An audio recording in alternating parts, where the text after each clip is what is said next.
ህዝብ ዛሬና አሁን ፍትህ፣ እኩልነት፣ ነፃነት፣ መልካም አስተዳደርና ዲሞክራሲያዊ ስርዓት ነው የሚፈልገው። ከዚህ በተቃራኒው ፍትህ እንደ ሰማይ እየራቀ ከሄደ፣ እንደ ዜጋ በሀገሩ ላይ በየትኛውም አካባቢ በእኩልነት የመኖር ነፃነቱ ከተገፈፈ፣ አስተዳደራዊ አገልግሎት ካላገኘ፣ በሰላም ወጦ መግባት አዳጋች ከሆነበት፣ ሰብአዊ መብቱ ካልተከበረለት ሀገራችን ወደ ባሰ ትርምስ፣ ሁከት፣ ለቅሶና ዋይታ ልትገባ እንደምትችል ከወዲሁ መገንዘብ እጅግ አስፈላጊ ነው። ለዚህ ነው ከዱላ ይልቅ በመላ የትም የካሮትና የልምጭ አስተዳደር ይስፈን የምንለው።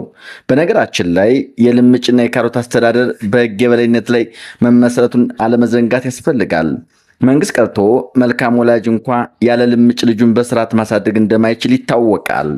መብትና ግዴታ የአንድ ሳንቲም ሁለት ገጽታዎች ስለመሆናቸው ለልጁ የሚያስተምረው ሲያድግ ከመስመር ወጥቶ እንዳያፈነግጥ ነው። በዚህም አሳዳጊ የበደለው ተብሎም እንዳይሰደብ ነው። ዛሬ አሳዳጊ ከበደላቸው ይልቅ ስርዓት በዘረኝነት አኮትክቶ ያሳደጋቸውና ሌላውን እውቀት በስልጣን አማካኝነት ያጎናጸፉ ሰዎች እንዳሉ መዘንጋት የለብንም። እነዚህ በመላ ኢትዮጵያ ያሉና ጥቂት የማንላቸው ግለሰቦች አብረው መራመድ የተሳናቸው ናቸው። ከታች እስከ ላይ በስልጣን የተሰገሰጉት በእኩልነትና በሰዎች ተፈጥሯዊ አንድነት እስካላመኑ ድረስ በሀገራችን የተሻለና በዓለም ሕዝብ ቅቡልነት ያለው ርዕዮት ሊነግስ አይችልም። ታሪክ የሚዘግባቸው መሪዎችም ሆነ ተራማጅ መገንዘብ ያለበት ኢትዮጵያ ውስጥ የምንኖርና በምድሯ የተወለድን በሙሉ የዜግነት መብት በዓለማዊ ስርዓት ተሰጠን እንጂ ራሳችን ወደንና ፈቅደን ኢትዮጵያን አልተወለድንም። ማንም ሰው የአምላክ ሚና የሚጫወት ባለመሆኑ ፍጥረት የአጋጣሚ ውጤት ነው። እርግጥ ነው ሰው ሁሉ የፈጣሪ ውጤት ነው፣ ፍጡር ነው። ሁላችንም መረዳት ያለብን ገና በጨቅላነታችን ወደንና ፈቅደን ኦሮምኛ፣ አማርኛ፣ ትግርኛ፣ ሶማለኛ፣ ሲዳመኛ፣ አኝዋክ፣ ጉምዝ፣ ወላይተኛ፣ ጋሞኛ፣ ሽናሽኛ፣ ከምባተኛ፣ ሀዲየኛ፣ ጉራጌኛ፣ ስልጤኛ አልተናገርንም። ሁሉም ነገር ከኛ ቁጥጥር ውጭ ነው፣ መጸነሳችንም መወለዳችንም ጭምርም። ከመወለድ ውጭ ስንቶቻችን ስለ ትውልድ ሐረጋችን እናውቃለን?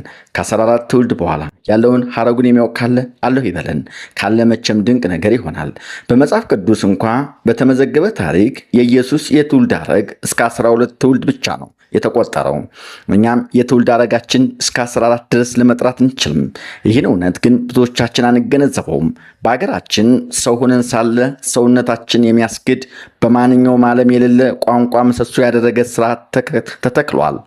በሀገሬ የተተከለው የጎሳ፣ የነገድ፣ የዘውድ፣ የቋንቋ ንግስና ስርዓት አገራችን ከአንዱ ሁከትና ብጥብጥ ወደ ሌላው ውድመት ከመዶልና በትርምስ ውስጥ ወደ ኋላ እንድንራመድ ከማድረግ ውጭ ለተርተው ህዝብ ያመጣላት አንዳች ትሩፋት የለም። በ27 ዓመት ከስርቆት ተርፎ በመላው ሀገሪቱ በተለይ በአማራ፣ በትግራይና በአፋር የተገነቡት መሰረተ ልማቶች እንኳ ባለፉት 14 ወራቶች ወድመዋል። ዛሬም ውድመቱ አላባራም። ዛሬም ግፍ አላባራም። ዛሬም መከራ እየዘነበ ነው። ይህን ውድመት፣ ይህን ግፍ ለመቀልበስ እንደ ሌሎች ዘመነኛ ሀገሮች ዘመነኛ ርዕዮትና አስተዳደር መትከል ያስፈልጋል። መነቀል ያለበትን ነቅለን የብልጽግና ፓርቲም ከመራዩ ኢትዮጵያ ማበልጸግ ከሆነ የዜጋ እኩልነትን ያረጋገጠ ርዕዮትን መመሪያው ማድረግ ይጠበቅበታል። የምክክር ጉባኤውም የዛሬውን ዘመነኛ የመንግስት ስርዓት ያገናዘበ የዓለምን የንቃተ ህሊና ደረጃ የተረዳ መሆን ይኖርበታል። እውነትን የፈራ ሊሆን አይገባውም። የዓለም የፖለቲካ ስርዓት የደፈጠጠ በ18ኛውና በ19ኛው ክፍለ ዘመን የሚዋኝ ከሆነ ዛሬም ነገም ከነገ ወዲያም ትርፉ ጥርስ ማፏጨት ብቻ መሆኑ አይቀሬ ነው። የምክክር ጉባኤው ከስግብግብነትና ከስግብግቦች የጸዳ እንዲሁም በእውቀት ላይ የተመሰረተ እውነት የተቀነበበ መሆን ይኖርበታል ብዬ አምናለሁ ይለናል መኮንን ሻውል። እንደሚታወቀው ያለፈውና የአሁኑ ስርዓት መዋቅር በፌዴራል ደረጃ ቢለዋወጥም በክልል ያው ነው። እነዚህ ሰዎች ከሰውነት ይልቅ ለግል ጥቅማቸው ብቻ ሲሉ ቋንቋ ወይም ሞት የሚሉ አሉ። አንዳንዶቹ የአገር ህልውና ጸር መሆናቸውም በሚገባ የተረዱ አይመስልም።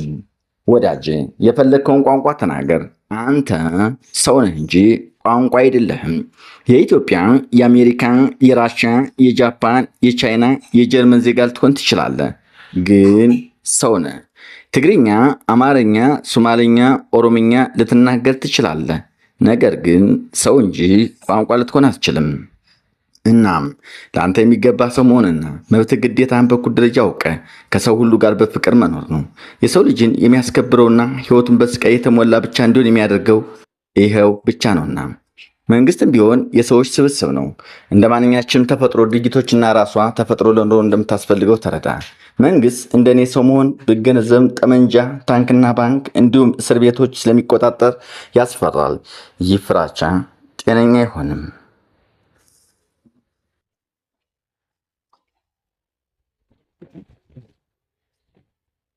መልካም ቅንና ሰው መሆን በሚገባ የተረዳ መንግስት በመላ እንጂ በዱላ እንደማያምን የዘመናችን ዲሞክራሲ ይነግረናል።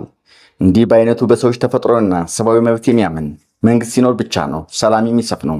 እናም ዛሬ አሁን ለእኛ ለጫዎች ኢትዮጵያን የሚያስፈልጋት የመላ አገዛዝ እንጂ የዱላ አገዛዝ አይደለም። ልምጭና ካሮት ስልትን ካሮት ኤንድ ስቲክ አፕሮች በወገኑ መከተል ነው የሚያስፈልገው። በመላና በጥበብ በመላና በዘዴ የሚያስተዳድር መንግስት የተረጋጋች ሀገር እንዲኖር ማድረግ አይሳነውም። ከታሪክና ከመንግስታት ጋር አብረን በመጓዛችን የተረዳ ነው። የዱላ አገዛዝ ሰፍኖ እንደነበረ ነው። በቀዳማዊ ኃይለ ሥላሴ ዘመን አፄያዊ፣ በኮሎኔል መንግስቱ ኃይለማርያም ደርጋዊ ዱላ፣ በኢህአዴግ ወያኔዊ ዱላ በዝቶ የነበረ መሆኑ የተረጋገጠ ሀቅ ነው።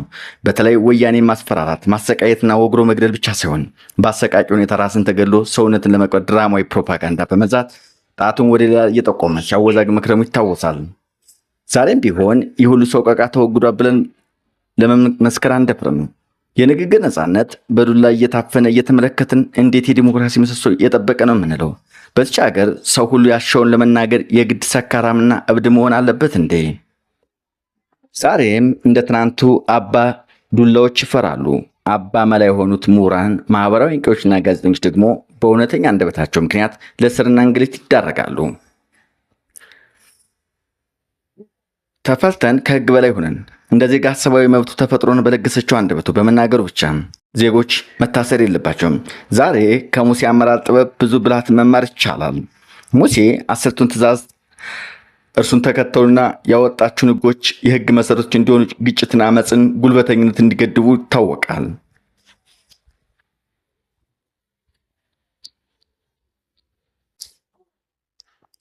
ፍትህን፣ እኩልነትና ነፃነትን፣ ዲሞክራሲያዊ መብትን ብቻ ነው። ለዚህ መሻቱ መንግስት የሚያሟላለት ጠንካራ መከላከያ የፖሊስ ሰራዊት ሲኖረው ብቻ ነው።